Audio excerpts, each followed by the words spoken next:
On this wonderful day when we are gathered together to celebrate your academic success, I have decided to talk to you about the benefits of failure.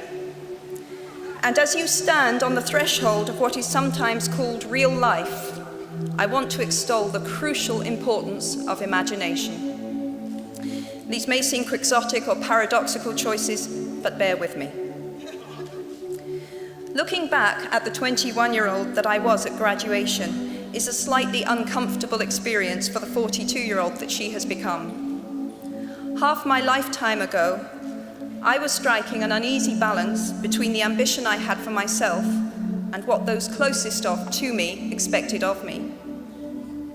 I was convinced that the only thing I wanted to do, ever, was write novels. However, my parents, both of whom came from impoverished backgrounds and neither of whom had been to college, took the view that my overactive imagination was an amusing personal quirk that would never pay a mortgage or secure a pension. I know the irony strikes with the force of a cartoon anvil now, but... So they hoped that I would take a vocational degree. I wanted to study English literature. A compromise was reached that in retrospect satisfied nobody, and I went up to study modern languages. Hardly had my parents' car rounded the corner at the end of the road than I ditched German and scuttled off down the classics corridor. I cannot remember telling my parents that I was studying classics. They might well have found out for the first time on graduation day. Of all the subjects on this planet, I think they would have been hard put to name one less useful than Greek mythology when it came to securing the keys to an executive bathroom. Now, I would like to make it clear in parenthesis that I do not blame my parents for their point of view.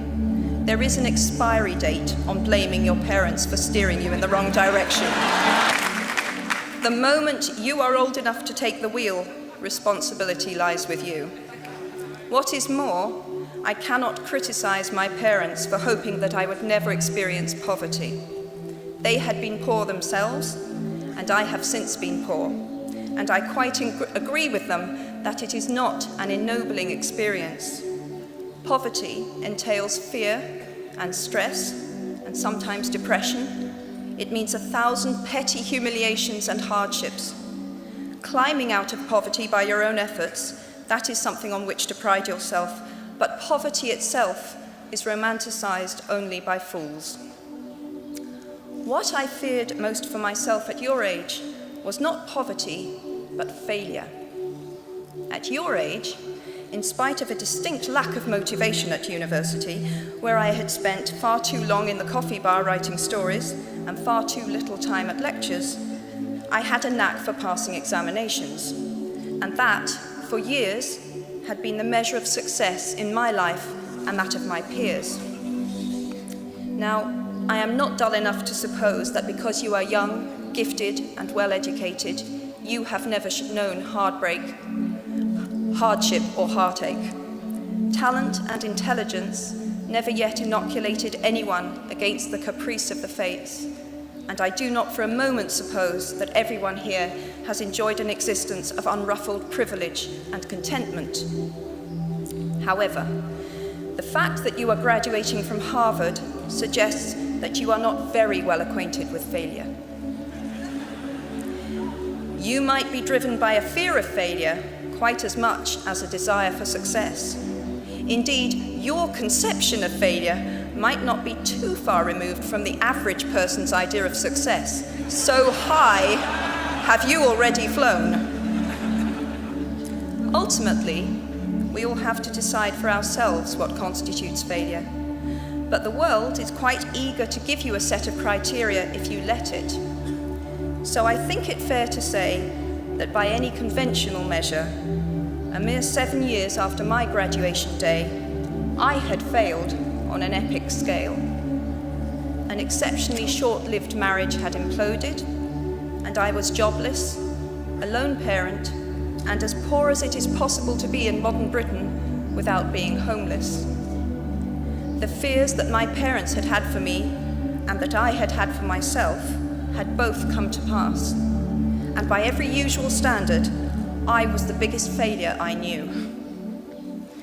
Now, I'm not going to stand here and tell you that failure is fun. That period of my life was a dark one, and I had no idea that there was going to be what the press has since represented as a kind of fairy tale resolution. I had no idea then how far the tunnel extended, and for a long time, any light at the end of it was a hope rather than a reality.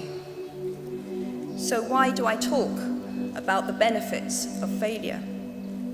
Simply because failure meant a stripping away of the inessential.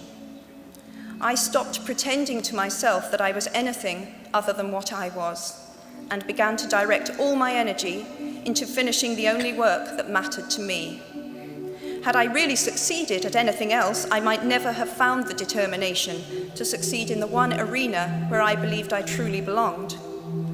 I was set free because my greatest fear had been realized, and I was still alive, and I still had a daughter whom I adored, and I had an old typewriter and a big idea. And so rock bottom became the solid foundation on which I rebuilt my life. You might never fail on the scale I did, but some failure in life is inevitable. It is impossible to live without failing at something, unless you live so cautiously that you might as well not have lived at all, in which case you fail by default.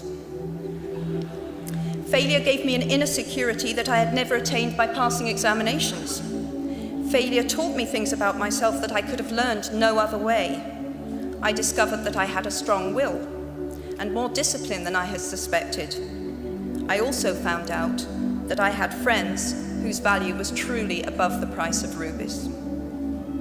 The knowledge that you have emerged wiser and stronger from setbacks means that you are, ever after, secure in your ability to survive.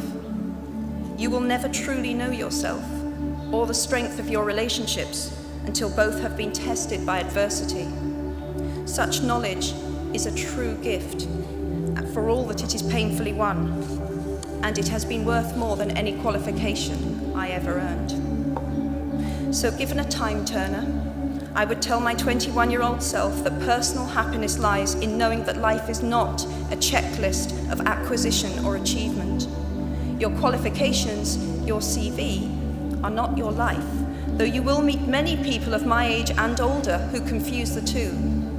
Life is difficult and complicated and beyond anyone's total control, and the humility to know that will enable you to survive its vicissitudes.